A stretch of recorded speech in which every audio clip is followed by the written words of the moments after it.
Up this time is the brand new Boeing 737 MAX.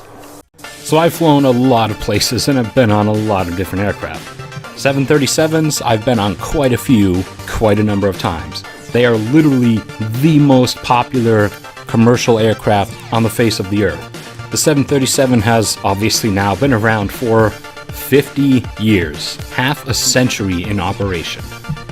And the technological journey that it's gone through has been quite noticeable. Back in the old days when they were the hot new thing, when they were first rolled out, the original 737s burned around 3 gallons of jet fuel for every mile that they flew.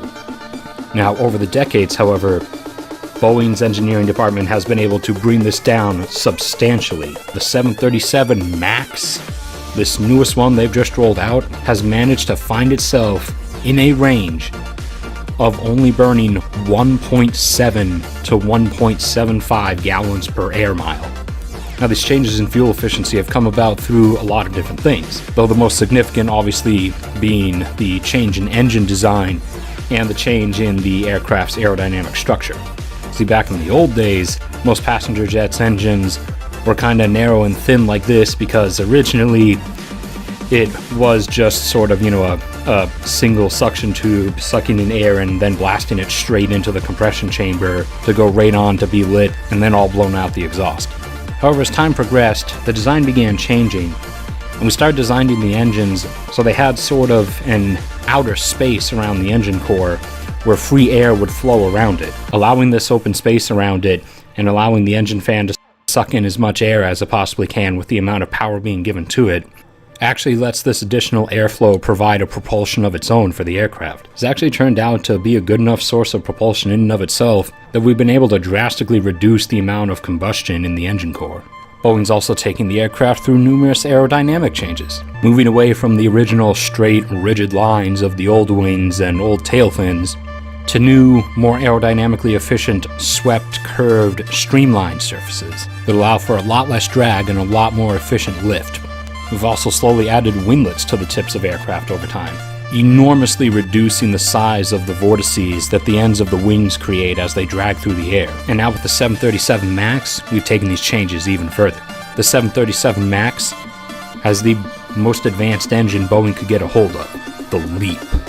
It also features the new blended swept wing designs, taking its inspiration from the 787. And on the end of its wings, it has this new sort of X split winglet feature. And I assure you, it's not to look cool. It does in fact provide yet more improvements with reducing drag. They've also, as with the 787, included the use of new design composite materials, making the aircraft just a little bit lighter, and thus putting just a little bit less load on the engines. They've also changed the aircraft's rear design, going from a more uniform point aft section to a more straight at the top, swept up at the underside design. The 737 MAX also has an enormously improved cockpit, featuring heads-up displays that can be lowered into view by the pilot or pushed away, larger display screens with multiple inputs the pilots can switch between, including aircraft proximity radar, Doppler radar, and even, although it's not entirely confirmed yet, LiDAR, an advanced technology complementary to radar that uses rapid pulses of ultraviolet light to detect microbursts and changes in air currents up ahead, providing pilots with a greatly improved ability to be aware of what conditions are around them and what the plane might be about to encounter. And even for the passengers on the inside, there's brand new improvements, mainly being amplified noise reduction for the cabin, thanks to the new engine design and some of the sound suppressing materials used in the fuselage. And there have already been over 3,600 orders placed for it by airlines around the world. With the first delivery scheduled to be shipped out this year, chances are for travelers, you're probably going to end up on one soon.